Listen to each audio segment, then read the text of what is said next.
அனைவருக்கும் வணக்கம். இது நம்ம YouTube channel trading view Tamil. இதில் டெய்லி மார்க்கெட் எப்படிலாம் ட்ரேட் ஆகிட்டு இருக்கு, முக்கியமாக நிஃப்டி 50 இண்டெக்ஸ் வந்து டெய்லி பேசிஸில் எப்படிலாம் ட்ரேட் ஆகிட்டு இருக்கு, மார்க்கெட்டுக்கு இதெல்லாம் major support and resistance levels இருக்கும் அப்படின்ட்டு டெய்லி வீடியோவாக மார்க்கெட் முடிஞ்சதுக்கப்புறம் போஸ்ட் மார்க்கெட் ரிப்போர்ட்டாக பார்த்துட்ருக்கோம். நாளைக்கு மார்க்கெட்டு எப்படிலாம் ட்ராவல் ஆகுது வாய்ப்புகள் இருக்குது, மார்க்கெட்டுக்கு இதெல்லாம் மேஜர் சப்போர்ட் அண்ட் ரெசிஸ்டன்ஸாக இருக்கும் அப்படின்றதையும் பார்த்துட்ருக்கோம். அந்த வகையில் நேற்று நம்ம ஒரு சம் லெவல்ஸ் கொடுத்துருந்தோம், சப்போர்ட் அண்ட் ரெசிஸ்டன்ஸ் கொடுத்துருந்தோம். ஸோ அதில் மார்க்கெட் ட்ராவல் ஆகிருக்கா இல்லையா, இல்லை மார்க்கெட்டில் என்ன தான் நடந்திருக்கு, இதுக்கப்புறம் மார்க்கெட் நாளைக்கு வந்து ஒரு மந்த்லி எக்ஸ்பைரி இருக்குது. ஸோ நாளைக்கு மார்க்கெட் எப்படிலாம் ட்ரேட் ஆகிறதுக்கான வாய்ப்புகள் இருக்குது, எல்லாத்தையுமே பார்த்துடலாம். ஸோ இதுதான் வந்து நம்ம கொடுத்துருந்த லெவல். சப்போர்ட் ஒன்னாக வந்து 25,850 என்ற ரேஞ்ச் இருக்கும்.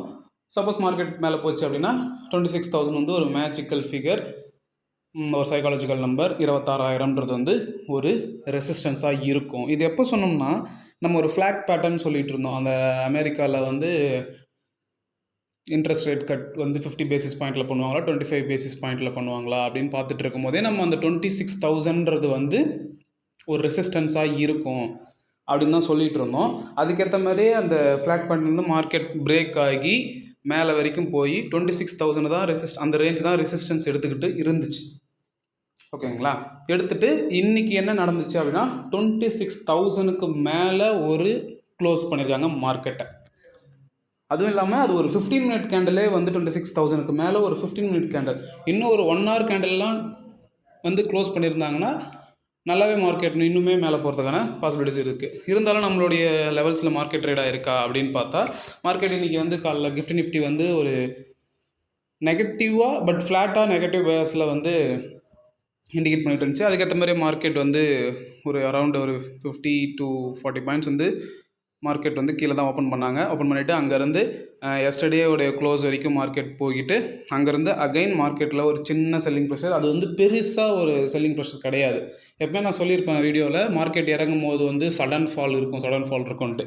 பட் இன்றைக்கி மார்க்கெட் இறக்குனாங்க, பட் பொறுமையாக கன்சால்டேட் பண்ணி இறக்கிட்டு நம்மளுடைய சப்போர்ட் ஒன், அதாவது 25,850, நம்ம வீடியோக்காக மட்டும்தான் அந்த கோடு மாதிரி நம்ம ஒரு சின்ன ஒரு லைன் மாதிரி நான் போட்டு நான் உங்களுக்கு சொல்கிறேன்.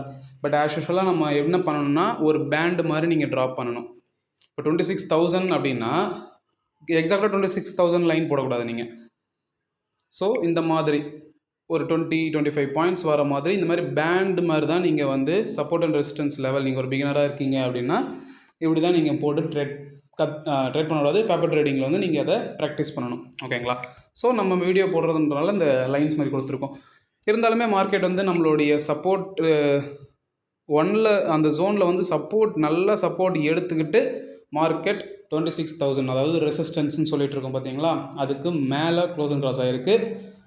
இன்னொரு விஷயம் நோட் பண்ணணும், நிஃப்டி 26,000க்கு மேலே க்ளோசிங், சென்செக்ஸ் வந்து அதேமாதிரி 85,000க்கு மேலே க்ளோசிங், பேங்க் நிஃப்டி அதேமாதிரி 54,000க்கும் மேலே க்ளோஸ் ஆகிருக்கு. ஃபின் நிஃப்டியும் பார்த்தீங்கன்னா அரௌண்ட் ஒரு 25,000, ஒரு 50 பாயிண்ட் தான் கம்மி, 24,950 அந்த ரேஞ்சில் தான் க்ளோஸ் ஆகிருக்கு. ஸோ நம்ம மார்க்கெட்டில் வந்து எந்த ஒரு பிரச்சனையும் இல்லை, சூப்பராகவே மார்க்கெட் இண்டிகேட் பண்ணிக்கிட்டு இருக்குது. ஓகேங்களா? அது மட்டும் இல்லாமல் இப்போது செப்டம்பர் 30 வந்து செபியில் வந்து இதுக்கு முன்னாடி ஒரு இஷ்யூ போயிட்டு இருந்துச்சு. என்னென்னா நிறைய ட்ரேடர்ஸ் வந்து F&Oக்குள்ளே வராங்க, லாஸ் பண்ணுறாங்க. இதை ப்ரிவென்ட் பண்ணுறதுக்கு என்னென்ன பண்ணலாம் அப்படின்னு சொல்லிட்டு ஓப்பன் ஸ்டேட்மெண்ட்டாக வந்து செபியிலேருந்து ஒரு வச்சுருந்தாங்க. யார் வேணால் போய்ட்டு உங்களோட சஜஷன்ஸை சொல்லலாம். அதை பற்றின ஒரு மீட்டிங் நடக்க போகுது செப்டம்பர் 30. எப்படி என்னென்ன பண்ணலாம், எப்படி வந்து பீப்புள்ஸ் வந்து லாஸ் அதிகமாக பண்ணிகிட்டு இருக்காங்க, அதை எப்படி ப்ரிவென்ட் பண்ணலாம் அப்படின்றதுக்கான ஒரு மீட்டிங் நடக்க போகுது. அதுக்கு முன்னாடியே வந்து செபியில் வந்து ஒரு டாக்குமெண்ட் விட்டுருக்காங்க. என்ன டாக்குமெண்ட் விட்டுருக்காங்க அப்படின்னா, எத்தனை பேர் வந்து ட்ரேட் பண்ணுறாங்க, அதில் எத்தனை பேர் ப்ராஃபிட் பண்ணுறாங்கன்ற மாதிரி கொடுத்துருக்காங்க. அதை பற்றி நான் முடிஞ்ச சனிக்கிழமை இல்லை ஞாயிற்றுக்கிழமை அதை பற்றி வீடியோ போடுறேன் நான். ஓகேங்களா? ஸோ அந்த டாக்குமெண்ட்டும் விட்டுருக்காங்க. கம்மிங் செப்டம்பர் 30 வந்து சம் அனௌன்ஸ்மெண்ட் வரும். அது எப்படி இருக்கும் அப்படின்னா, லாட் சைஸ் வந்து இன்க்ரீஸ் பண்ணுறதுக்கான பாசிபிலிட்டிஸ் நிறையவே இருக்குது. இப்போ வந்து நிஃப்டி வந்து 25 லாட்ஸ், ஒரு லாட்டுக்கு வந்து 25 குவான்டிட்டி எடுக்கலாம்ல. ஸோ அது இன்க்ரீஸ் பண்ணுறதுக்கான ப்ராபபிலிட்டி நிறையவே இருக்குது. அதுக்கப்புறம் இந்த எக்ஸ்பைரி, டெய்லி ஒரு எக்ஸ்பைரி நடந்துக்கிட்டு இருக்குது. மண்டே வந்து பார்த்திங்கன்னா mid gap, Tuesday fin Nifty, இன்றைக்கி வெட்னஸ்டே வந்து பேங்க் நிஃப்டி, தேர்ஸ்டே வந்து நிஃப்டியோட எக்ஸ்பைரி, நாளைக்கு ஃப்ரைடே வந்து சென்செக்ஸோட எக்ஸ்பைரி. ஸோ வாரத்தில் 5 நாளுமே ஏதாவது ஒரு இண்டெக்ஸை வந்து எக்ஸ்பைரி இருக்குது. ஸோ இந்த எக்ஸ்பைரிஸில் வந்து ஏதாவது ஒரு சேஞ்சஸ் நடக்கிறதுக்கான பாசிபிலிட்டிஸ் இருக்குன்னு சொல்லிட்டு நான் எக்ஸ்பெக்ட் பண்ணுறேன். ஸோ நம்ம எதாக இருந்தாலும் வெயிட் பண்ணி பார்க்கலாம். ஓகேங்களா? ஸோ டெக்னிக்கலாக அனலைஸ் பண்ணணும்னு சொல்கிறதுக்கான ரீசன் இது தான். ஸோ ஏதோ 2 லைனை போட்டுட்டு மார்க்கெட் வந்து மேலேயும் கீழேயும் போகுன்றது கிடையாது. டெக்னிக்கல் எது வரைக்கும் மார்க்கெட் கீழே வந்தால் வர்றதுக்கான ப்ராபபிலிட்டி இருக்குது, மேலே போனால் எது வரைக்கும் போகிறதுக்கான ப்ராபபிலிட்டி இருக்குது அப்படின்றத முடிஞ்ச அளவுக்கு ப்ராக்டிஸ் பண்ணுங்கள். அடுத்தது வந்து பார்த்திங்கன்னா இதுதான் ஒய் டேட்டா. ஏன் நம்ம ஒய் டேட்டா பார்க்குறோம் அப்படின்னா நாளைக்கு எக்ஸ்பைரி. ஸோ ஒய் டேட்டா பார்த்திங்கன்னா அதிகமான ஒய் டேட்டா வந்து புட் சைடு தான் இருக்குது, கால் சைடு வந்து பெருசாக ஒய் டேட்டா இல்லை. இப்போ 26,000லே பார்த்திங்கன்னா மார்க்கெட்டிங் இருக்குது. நாளைக்கு சப்போஸ் ஒரு சின்ன ஒரு கேப்பை ஒரு 50 பாயிண்ட் மேலே மார்க்கெட் மேலே ஓப்பன் ஆகுது அப்படின்னா ஒய் டேட்டா எங்கே பில்ட் ஆக ஆரம்பிக்கணும் 26,050. அங்கே வந்து உங்களுக்கு காலில் பெருசாக ஒய் டேட்டா கிடையாது. ஸோ மார்க்கெட்டில் வந்து ஒரு ரேலி நடக்கிறதுக்கான பாசிபிலிட்டிஸ் இருக்கும். நேற்று வீடியோவில் சொல்லியிருந்தேன் பேங்க் நிஃப்டியில் வந்து ஒரு ஹைலி வாலட்டைலாக இருக்கும், சடனாக மார்க்கெட் ஏறும் இறங்கும் அப்படின்னு நான் எக்ஸ்பெக்ட் பண்ணியிருந்தோம். ஆனால் என்ன நடந்துச்சுன்னா இன்றைக்கி ஒரு 100 பாயிண்ட்ஸை மட்டும் மேலே கொண்டு போயிட்டு அங்கேருந்து ஸ்ட்ராங் கன்சால்டேஷன், நகரவே இல்லை மார்க்கெட், ஒரே இடத்துல நின்றுட்டு இருக்கிற மாதிரி தான் மார்க்கெட் இருந்துகிட்டு இருந்துச்சு. நிஃப்டியும் அந்த மாதிரி தான் ஓரளவுக்கு இருந்துச்சு. பட் இருந்தாலும் லாஸ்ட் ஒரு 1 ஹவரில் வந்து நிஃப்டியை சூப்பராகவே மேலே கொண்டு போய் நிறுத்திட்டாங்க, மேலே க்ளோஸ் அண்ட் கிராஸும் பண்ணியிருக்காங்க. ஸோ ஒய் டேட்டா படி மார்க்கெட் வந்து புட் சைடு தான் அதிகமாக இருக்குது, கால் சைடு கம்மியாக இருக்குது. ஸோ மார்க்கெட் மேலே போகிறத தான் வந்து இப்போது நான் இந்த வீடியோ வந்து ஒரு 7:30க்கு ரெடி பண்ணிகிட்ருக்கேன். ஸோ ஆஃபீஸ்லேருந்து வரும்போது செம மழை, ஸோ அதனால் இன்றைக்கி வீடியோ டிலே ஆகிடுச்சு. ஸோ இந்த வீடியோ ரெக்கார்ட் பண்ணிகிட்டு இருக்கும்போது ஒய் டேட்டா வந்து இந்த லெவலில் இருக்குது. நீங்கள் வந்து இந்த லைவ் மார்க்கெட் ஸ்டார்ட் ஆனோடனே ஒய் டேட்டா பார்க்குறத விட ஒரு 1/2 hour ஒரு 1 hour கழித்து பாருங்கள், அப்போ தான் வந்து டேட்டாஸ் அப்டேட் ஆகிருக்கும். ஸோ அப்போ நீங்கள் ஒய் டேட்டா பார்க்கும்போது எப்படி இருக்குதுன்னு பார்த்துட்டு அதுக்கேற்ற மாதிரியான பிளான் பண்ணிக்கோங்க.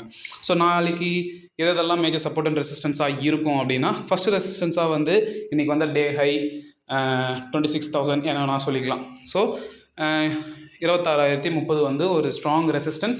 சப்போஸ் மார்க்கெட் வந்து அந்த 26,030க்கு மேலே ஓப்பன் பண்ணுறாங்க, ஒரு கேப் அப் ஓப்பன் பண்ணுறாங்கன்னா 26,000 வந்து ஒரு சப்போர்ட்டாக மாறிடும்.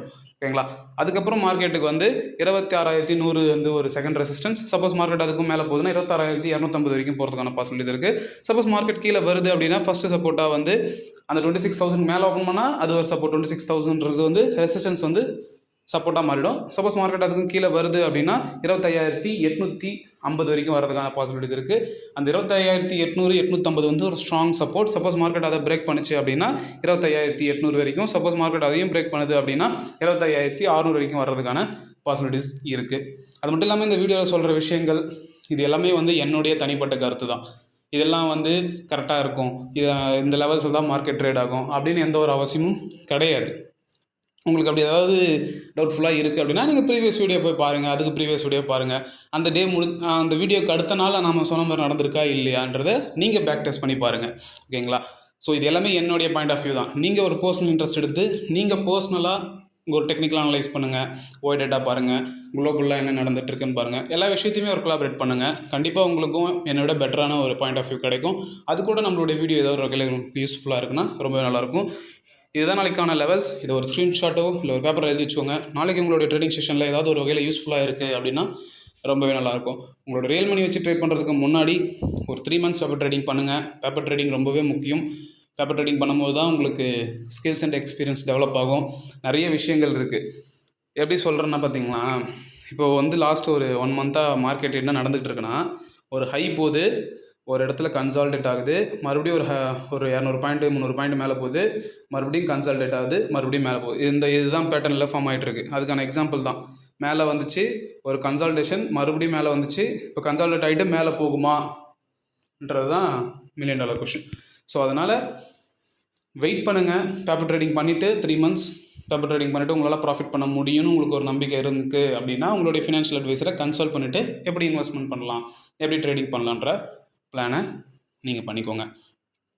ஸோ எப்பயுமே சொல்கிறது தான், மார்க்கெட் ஏறும்போது ரொம்பவே பொறுமையாக இருக்கும். ஏன்னா இன்றைக்கி மார்க்கெட் காலையிலேருந்து 9:15 ஒரு 2-2:30 வரைக்குமே மார்க்கெட் ரொம்பவே பொறுமையாக இருந்துச்சு. அதுக்கப்புறம் லாஸ்ட் ஒரு 1 hour கூட இல்லை, ஒரு 1/2 hour தான் மார்க்கெட்டை வந்து ஒரு கொண்டு போய் 26,000 நிறுத்தினாங்க.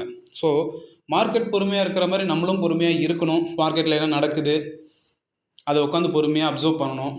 ஏன்னா பாஸ்ட்டில் என்ன நடந்துச்சோ அதுதான் ஃப்யூச்சரில் நடக்கும், புதுசாக ஒன்றும் நடக்க போகிறது கிடையாது. ஸோ அதனால் பொறுமையாக இருங்க, நிறைய விஷயங்களை கற்றுக்கோங்க. டெக்னிக்கலாக அனலைஸ் பண்ண போகிறீங்கன்னா 10 நாளில் 10 நாளுமே டெக்னிக்கலாக ஒர்க் ஆகாது. ஆனால் கண்டிப்பாக 5 நாளாச்சும் ஒர்க் ஆகும். நீங்கள் உங்களான கரெக்டான ரிஸ்க் மேனேஜ்மெண்ட்டும் கரெக்டான டெக்னிக்கலாக நீங்கள் அனலைஸ் பண்ணிங்கன்னா அந்த 5 நாளில் ஒரு 3 நாள் நீங்கள் கரெக்டாக உங்களுடைய ப்ராஃபிட்டில் ட்ரேட் பண்ணிவிட்டு வெளியே வந்தீங்கன்னா கண்டிப்பாக நீங்கள் ப்ராஃபிட்டில் இருப்பீங்க. அதை விட்டு டெய்லிக்கும் ட்ரேட் பண்ணணும், டெய்லி ஏதாவது சொல்லிட்டு தான் இருப்பாங்க. அதனால் அதுக்காக நம்ம போய் ட்ரேட் பண்ணக்கூடாது. நீங்கள் ரிசர்ச் பண்ணும்போது உங்களுக்கான தெரிஞ்சிடும், உங்களுக்கு எப்படி பண்ணலாமா வேணாமா, ரிஸ்க் எடுக்கலாமா. ஏன்னா 100ல் 93 பேர் வந்து அந்த செபியில் ஒரு டாக்குமெண்ட் விட்டுருக்காங்கன்னு சொன்னால அதில் என்ன சொல்கிறாங்கன்னா, சின்னதாக சொல்லி முடிச்சிடுறேன். 100ல் 93 பேர் வந்து லாஸ் பண்ணுறாங்க, மிச்சம் 7 பேர் ப்ராஃபிட் பண்ணுறாங்கல்ல. அந்த 7 பேரில் 6 பேர் வந்து இந்த டிரான்சாக்ஷன் ஃபீ டேக்ஸ் எல்லாம் கட்டுறாங்கல்ல. இப்போ நம்ம ஒரு இதுவை பை பண்ணுறோம் செல் பண்ணுறோன்னா அதுக்கு வந்து ப்ரோக்கரேஜு, டேக்ஸு, ஸ்டாம்ப் டியூட்டி, செக்யூரிட்டி அது எல்லாமே எடுப்பாங்க. ஸோ அந்த பேலன்ஸ் இருக்கிற 7 பேரில் 6 பேர் வந்து இந்த டிரான்சாக்ஷன் ஃபீயும் அவங்களுடைய ப்ராஃபிட்டும் நியர்பையாக ஈக்குவலாக இருக்குது. ஸோ 93ல் அந்த 6 பேரையும் சேர்த்துட்டா 99 பேரும் ப்ராஃபிட் பண்ணலை, லாஸ் தான் பண்ணுறாங்க. ஒருத்தர் மட்டும்தான் ப்ராஃபிட் பண்ணுறாங்க. ஸோ அந்த மாதிரியான சுச்சுவேஷனில் இருக்குன்னும் போது நம்ம பொறுமையாக டைம் ஆகும், டைம் எடுத்துக்கும் தான், டைம் எடுத்துக்கினாலும் பரவாயில்லன்னு சொல்லிட்டு அந்த டைமை வந்து கரெக்டாக யூட்டிலைஸ் பண்ணுங்கள். இன்றைக்கி இல்லைனாலும் அடுத்த மாதம் இல்லைனாலும் அடுத்த 6 மாதம் இல்லைனாலும் கண்டிப்பாக நீங்கள் அதுக்கு டைம் எடுத்துட்டிங்கன்னா நெக்ஸ்ட் இயர் கூட நீங்கள் நல்லா ப்ராஃபிட் பண்ணலான்றது என்னுடைய தனிப்பட்ட கருத்து. அதனால் கற்றுக்கோங்க, யாரையுமே நம்பி ட்ரேட் பண்ணாதீங்க. உங்களுக்கான பிளான் ஸ்ட்ராட்டஜிஸை நீங்கள் உருவாக்குங்க. யாராவது சொல்கிறாங்கன்னா கேட்டுக்கோங்க, அதை வந்து பேக் டெஸ்ட் பண்ணுங்கள். டெய்லி மார்க்கெட்டில் அது யூஸ் ஆகுதா, கரெக்டாக ஒர்க் ஆகுதான்னு செக் பண்ணுங்கள். 100 முறை செக் பண்ணுங்கள், 1000 முறை செக் பண்ணுங்கள். கண்டிப்பாக 101வது முறையும் 1001வது முறையும் கண்டிப்பாக ஒர்க் ஆகும். அது கரெக்டாக அந்த 100 முறை செக் பண்ணதில் நீங்கள் கரெக்டாக பண்ணியிருந்தீங்கன்னா உங்களுக்கு அது கரெக்டாக ஆகும். ஸோ அதனால் நீங்கள் உங்களுக்கான ஓன் ஸ்ட்ராட்டஜியை ரெடி பண்ணுங்கள். உங்களுக்கான ட்ரேடிங் செட்டப் வர வரைக்கும் வெயிட் பண்ணுங்கள். டெய்லி ட்ரேட் பண்ணணும், ஓவர் ட்ரேட் பண்ணாதீங்க. உங்களுக்கான ட்ரேடிங் செட்டப் வர வரைக்கும் வெயிட் பண்ணுங்கள். அது மட்டும் இல்லாமல் இன்றைக்கி ஒரு கமெண்ட் வந்து காலைல எழுந்து உடனே நான் பார்த்தேன். என்னென்னா, அவங்களுடைய லெவல் வந்து ரொம்ப புவராக இருக்குது, பிலோ த பேசிக்ஸ் அப்படின்னு சொன்னாங்க. எனக்கு ரொம்பவே சந்தோஷமாக இருந்துச்சு. ஏன்னா அது எனக்கே தெரியும். நானே பிப்ரவரி மந்தில் தான் பார்த்துட்ருக்கேன். ஓகேங்களா? நான் பிப்ரவரி மந்தில் பார்த்துட்டு இருந்தேன். நான் இவ்வளோ ஏதாவது சொல்லிக்கிட்டு இருக்கேன். எனக்கு ஓரளவுக்கு நடந்துகிட்டு தான் இருக்குது மார்க்கெட்டில். நானும் ஏதாச்சும் அமௌண்ட் வச்சு நான் ட்ரேட் பண்ணிட்டு தான் இருக்கேன். ஸோ அந்த கமெண்ட் பார்க்கும்போது எனக்கு அவ்வளோ சாட்டிஸ்ஃபைங்காக இருந்துச்சு. ஏன்னா கரெக்டாக தான் சொல்கிறாருல்ல. ஏன்னா நம்ம சொல்கிறதெல்லாம் கரெக்டாக அந்த எக்ஸாக்டில் நடந்துட்டு அவர் சொல்கிறது நம்ம ஆப்போசிட்டாக இருக்குது அப்படின்னா நான் ஃபீல் பண்ணலாம். பட் வந்து அவர் கரெக்டாக தான் சொல்லியிருக்காரு. ஸோ நானும் வந்து கற்றுக்கிட்டு தான் இருக்கேன். நம்மளோட வீடியோ ரெகுலராக பார்க்குறவங்களுக்கு தெரிஞ்சிருக்கும். நான் பிகினிங்கில் வீடியோ போடும்போதெல்லாம் நான் சொல்லிட்டு தான் இருந்தேன். ஸோ அதை அப்படியே மறுபடியும் சொல்லிக்கிட்டே வர வேணான்னு சொல்லிட்டு தான் நான் நிறுத்திட்டேன். ஸோ நானும் கற்றுக்கிட்டு தான் இருக்கேன். நானும் பெருசாக ஒன்றும் ஒரு கேபிட்டலை வச்சு நான் ஒன்றும் ட்ரேட் பண்ணிவிட்டு அதுக்கப்புறம் உங்கள்கிட்ட வந்து சொல்லலை. நானும் லேர்னிங்கில் தான் இருக்கேன். எனக்கு என்னன்னா, எனக்கு மறந்துடும். நம்ம இன்றைக்கி என்ன பார்த்தோம், நாளைக்கு நான் ட்ரேடிங் செஷனில் உட்காரணும்னா எனக்கு சப்போர்ட் அண்ட் ரெசிஸ்டன்ஸ் வந்து நான் என்னோடய வீடியோ பார்த்து தான் நான் ட்ரா பண்ணிப்பேன். ஓகேங்களா? ஸோ எனக்கு ஒரு டாக்குமெண்டேஷன் இருக்கட்டும்னு சொல்லிட்டு தான் யூடியூப்பில் வந்து வீடியோ போட்டுக்கிட்டு இருக்கோம். ஓகேங்களா? ஸோ அதனால் நீங்கள் உங்களோட பர்சனல் டெக்னிக்கலாக அனலைஸ் பண்ணுங்கள், பர்சனல் ரிசர்ச் பண்ணி உங்களுக்கான வியூவை உருவாக்கிக்கோங்க.